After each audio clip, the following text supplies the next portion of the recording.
In this episode of Chateau Capers, there's cake. We visit a stunning garden, a beautiful village, Dizzy and I get our act together, and we spot a night beast.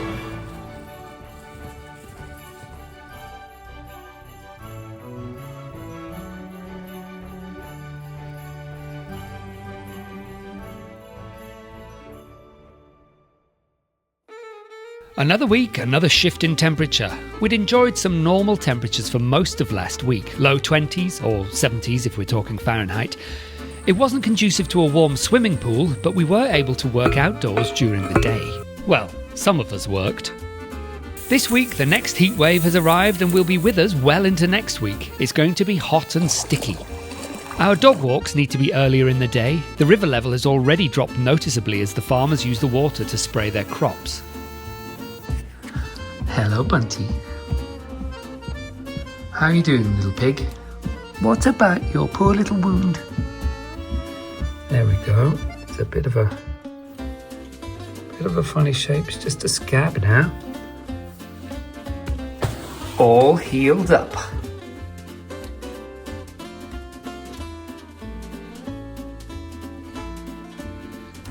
Before the truly intolerable heat comes knocking, I really wanted to exercise Dizzy. With the endless renovations taking up most of our time, we really haven't been able to make enough time for ourselves. This time I planned to actually ride Dizzy.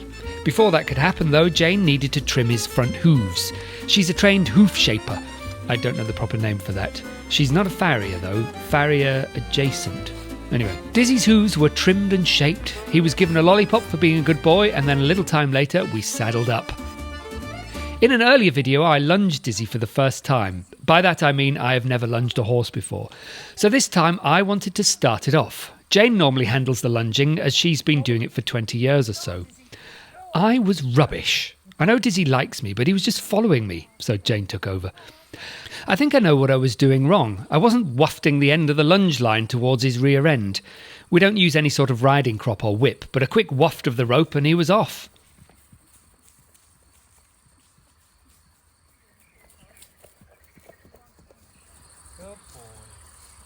My technique needs a little work, but between us we managed. It was Dizzy who decided to stop and come in for a kiss. And then it was time to take things up a notch.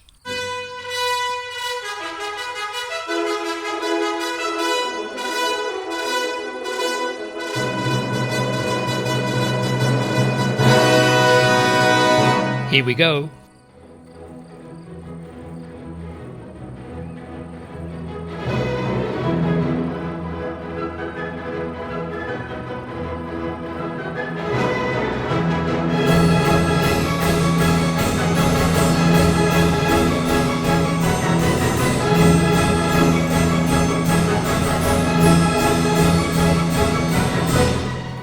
Actually, we're only slowly bringing him back into action. I'm out of practice and Dizzy hasn't been ridden in a year. We're still hoping to find time for us both to ride together, but this new heat wave will make that tricky. Hopefully the weather will cool down again before too long. You can't tell because you can't see him, but I am riding a horse right now. I suppose I could recreate this just by walking along in a really wobbly way. But I am actually on top of Dizzy, look! Oh, hang on, that's just my crotch. There, look, there's Dizzy. I suspect Jane still isn't entirely confident I should be let out unsupervised just yet.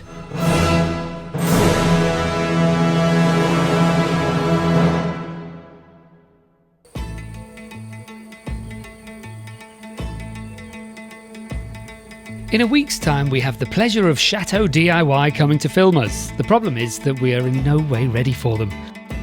They're expecting to film me building a partition wall to finally delineate the shower room. Before I can do that, I need to remove the tiles.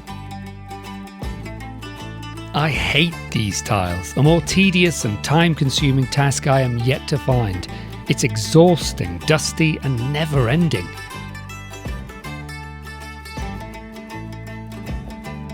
I have to admit, I do find it satisfying watching the tiles coming up on a time-lapse video. Even if it does give me the shivers thinking about how many tiles there are still left to remove in the laundry room.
Happy birthday.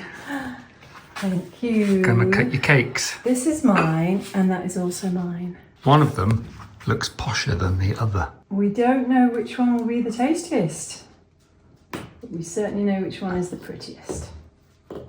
Wow, French patisserie at its best. Look at those layers. Mmm. One of the best cakes in the world. Lemon drizzle, made by Rory. Shall I cut you one for you, say? Yes, please. To celebrate Jane's birthday week, which she shares with our good friend Claude, we went out for lunch together. As luck would have it, there was a brocante in the same village that day. We were at the ancient village of Tiac. It's a small village, but exceptionally beautiful. Its origins date back to the 13th century, and it has a picturesque street of half-timbered terraced houses. The brocante/vide grenier had some unusual and interesting items for sale, but sadly, nothing leapt out at us as something we needed to have. Just getting to wander around the village when it's bustling with activity like this is a real pleasure. It gives you an idea of what a market day may have looked like in days gone by. We had a lovely day with time well spent with lovely friends.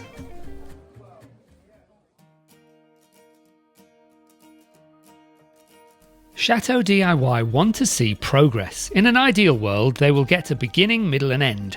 If you watch the programme and have ever noticed occasionally they may film the start of a project and then suddenly it's finished, that's usually down to crew availability and the chateau owner's own completion deadlines. If there is no one available to come and film and you need to keep going, then sometimes the middle progress is truncated. Why am I saying this?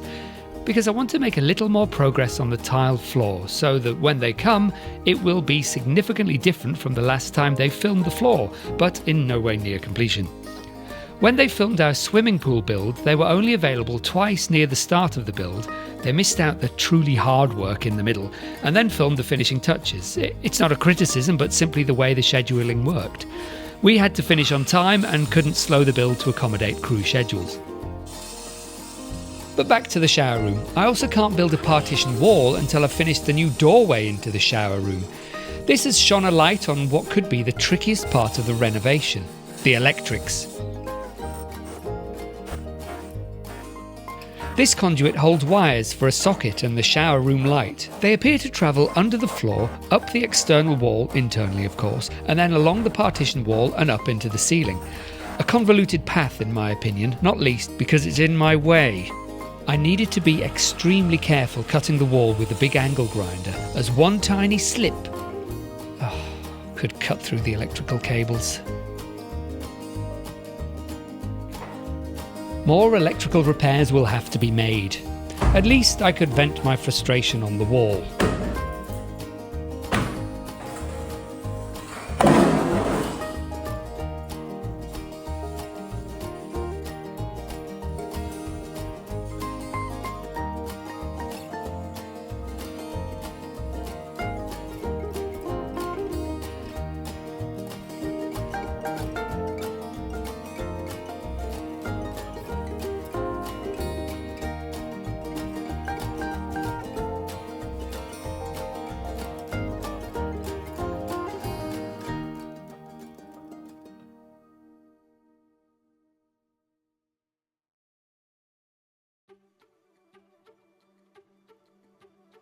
As it is my birthday week, I chose an outing to visit a garden in the foothills of the Pyrenees, just over half an hour away.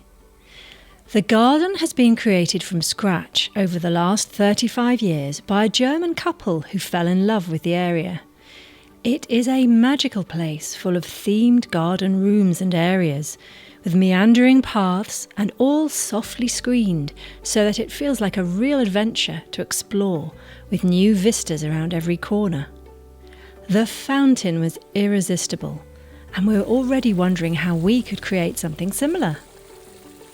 The gardeners are potters, and you can see their creativity everywhere, in the shapes and groupings of the trees and plants, but also in the objects they display and the inviting spaces they create. I was hoping for a proper boing. More like a dustbin lid than a big gong.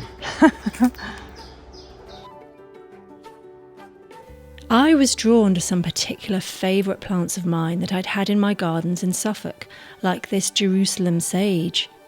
I bought it from Wickham Market, called Jerusalem sage. We had to leave it behind. I've got plenty It's here. a very peculiar thing. It's like the stalk grows out the top of the flower head. Yeah, it's very architectural. Look at this adorable cabana. The highlights were also the water gardens, trying to learn from the surrounding planting so that we can create something lovely from our stretch of water. Look, there's big fella. Big fishy. Yes. Big fishy. Big fish. The gardens contain many vast islands of bamboo, used as screens and to provide shade. I have no idea how they have managed to contain them so well. I later quizzed the owner on the construction of their ponds and management, and it sounds like we need to dredge ours and then mend the banks and the islands where the koipu have done so much damage. Apparently, if dug out and compacted skillfully, the clay itself should hold the water perfectly well. We finished off our tour at the delightful Salon de Thé, which has an extensive list of drinks and teas, looking out over the water lilies. What a peaceful place. It'd be very easy to unwind here and just while away an hour or two in a stupor. Your tropical garb fits in well. Oh yes, I'm blending in. Our final view was of the towering bamboo.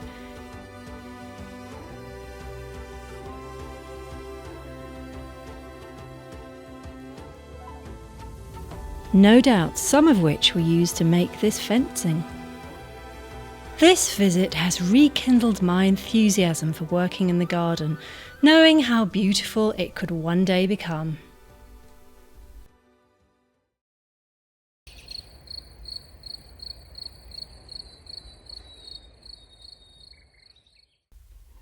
Around and within Mrs. Prickles' new house, not a hedgehog was stirring. There was only this mouse. It scurried and scampered from log onto ground, a twitch of its whiskers, but no squeaky sound. As well as it shouldn't create such a din with a giant and prickly monster within. The home had been stuffed full of hay with care. 'Twould be cosy and warm for the hedge pigs in there. With cat food and water we'd laid on a spread, and imagined the hoglets all warm in their bed. Time kept on ticking, and night time it passed. Would Mrs. Prickles come out at last? But no, not a sausage from the hedgehogs was seen, not this night, nor next, nor the day in between. I've changed my mind, she may have said with a groan. I don't like the neighbours, we need a new home. So off went Mrs. Prickles with babes 1, 2, 3 to a new hedgy nest in a place we can't see. There's a glimpse now and then of Mrs. Prickles at night. We don't wish to disturb her or give her a fright, but we hope that she prospers with her hoglets in tow, and has found somewhere safe for her trio to go. The camera caught this, the sight gave us pause. A large hairy badger, all toothy and claws. Stay hidden, stay safe, our prickly friend. We don't like a story with an unhappy end. Thank you for watching. Please like and subscribe. I'd love to stay and chat, but I've got some business to attend to. Yes, business.